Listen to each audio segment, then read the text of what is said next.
There is a direct connection between events that happened more than 50 years ago and the war in Iraq today. In 1953, the Prime Minister of Iran, Mohammad Mossadegh, became extremely irritated. The British were ripping off his country's national resources. He wanted a greater share in it. The British came to the new President Eisenhower and asked for help on this.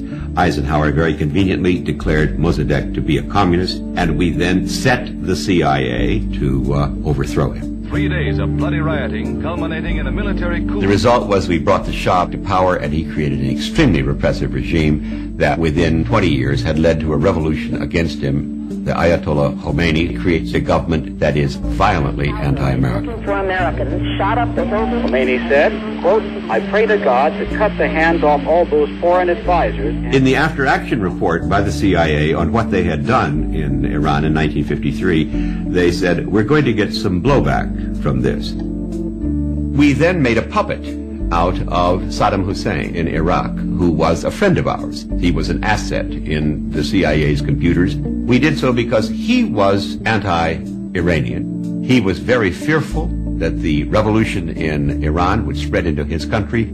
He therefore went to war with Iran. The war was extremely bloody, went on throughout the 1980s. Unfortunately for Saddam Hussein, he began to lose the war. At that point, in comes the United States in the form of Donald Rumsfeld, sent to Saddam Hussein by President Reagan to tell him, we will supply you with intelligence, we will supply you with the weapons you may need through covert means. It is why cynics in Washington say, we know Saddam Hussein had weapons of mass destruction, we have the receipts. This is what we mean by blowback. He remained a friend of ours right up to his invasion in the summer of 1990 of Kuwait. We became alarmed when he invaded Kuwait that he could also go on and invade Saudi Arabia itself. The largest reserves of oil on earth. We stationed troops in Saudi Arabia. It was a mistake in every sense of the term. Remember, Osama bin Laden had said, I resent the government of Saudi Arabia for using Americans to defend Saudi Arabia against Iraq. At that point, we began to fear that we were going to lose our position in Saudi Arabia. Well, the second largest source of proven reserves on earth are in Iraq.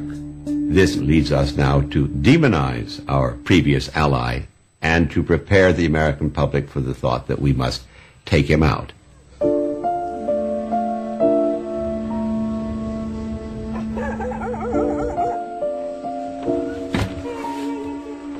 I'm retired Air Force Lieutenant Colonel, retired from the military after 20 years. I initially started in the Air Force, then they trained me as a communication electronics officer, and I did that for about 15 years. And once I joined the Pentagon, I became a political military affairs officer for Sub-Saharan Africa and Middle East. Things were strange from the very beginning of my assignment. Within a week or so, it became clear to me that war was going to happen. This toppling was going to happen. It was just a matter of bringing the American people up to speed and getting them behind this effort. A number of people from outside of the Pentagon, political appointees, were flowing into our office, and they were working Iraq issues. These political appointees that we had came from a very small set of think tanks. As Eisenhower said, the military-industrial complex is really three components. There's the military professionals, there is defense industry, and there is Congress. There is now a fourth component, and that is the think tanks. You know, one of the little-known secrets of Washington is that policy isn't really generated very much within the policy apparatus. A great number of the ideas come from outside the government, from various think tanks, like the Project for the New American Century. Saddam Hussein, here's the man, here he is in his box. I wouldn't exaggerate the influence of the Project for the New American Century. It's a very small think tank, but in some respects we argued for, I suppose you might say, elements of the Bush Doctrine before the Bush Doctrine existed or before George W. Bush became president.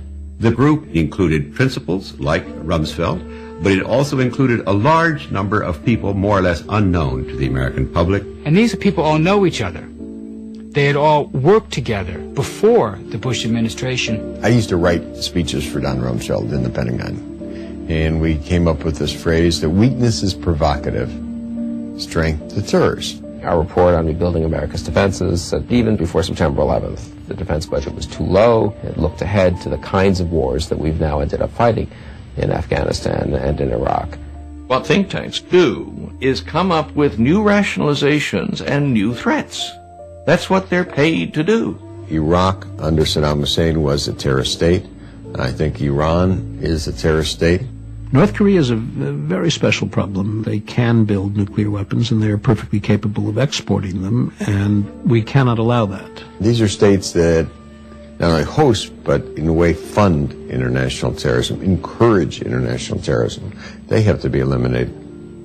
This was almost completely adopted by the administration, in part because the people who wrote this had all been brought into the administration. We must prevent the terrorists and regimes who seek chemical, biological, or nuclear weapons from threatening the United States. It is not at all accidental that when the President names our enemies in the 2002 State of the Union message in the Axis of Evil, that it includes Iraq, Iran, and North Korea. So in a real way, we have this new phenomenon where think tanks are now an integral part of what we used to think of as the military-industrial complex. Eisenhower may well have been predicting these people when he talked about if we didn't keep an eye on the military-industrial complex, we would see what he called a disastrous rise of misplaced power. People making policy who have zero accountability to the voter. So throughout the summer, something was operating in the Pentagon that was unique. In August of 2002, it was announced to us that all of those folks that had come in and made up this expanded Iraq desk would be called the Office of Special Plans. The Office of Special Plans was created in the Rumsfeld Department of Defense in order to produce the intelligence that the President and the Vice President wanted, making an enemy out of Iraq. Pull the chair over here, General. The Office of Special Plans had one primary job, and that was to produce a set of talking points on the topic of Iraq, WMD, and terrorism. And we were to use them in any document that we prepared, exactly as they were written in their entirety. We were, all of us, myself included, very familiar with what the intelligence was saying about Iraq. But the problem was, when you look at what was in these talking points, you could tell it was designed to convince the reader that Iraq, and Saddam Hussein specifically, constituted a major, serious, terrible, evil threat to not just his neighbors, but to the United States. His regime has the design for a nuclear weapon, was working on several different methods of enriching uranium, and recently was discovered seeking significant quantities of uranium from Africa. And that would be the statement. He's actively seeking it, and this means that he's a danger. But the intelligence actually said that Saddam Hussein in the 80s, in the late 80s, actively sought fissionable materials in Africa. But he hasn't done anything like that in the past 12 years. The statement would act like he did it yesterday, taking bits of intelligence out of context, without the qualifiers, without the rest of the story, and placing it as a bullet and presenting it as if it's a factoid. There is no doubt that Saddam Hussein now has weapons of mass destruction. And this was given to us, action officers, to use in papers that we would prepare for our higher-ups, to include guys like Wolfowitz and Rumsfeld. The United States knows that Iraq has weapons of mass destruction. The UK knows that they have weapons of mass destruction. Any country on the face of the earth with an active intelligence program knows that Iraq has weapons of mass destruction. These guys were manipulating public opinion, okay, creating falsehoods and fantasies to inspire fear in the American people so that they could have their war. The President of the United States. If war is forced upon us, we will fight with the full force and might of the United States military, and we will prevail.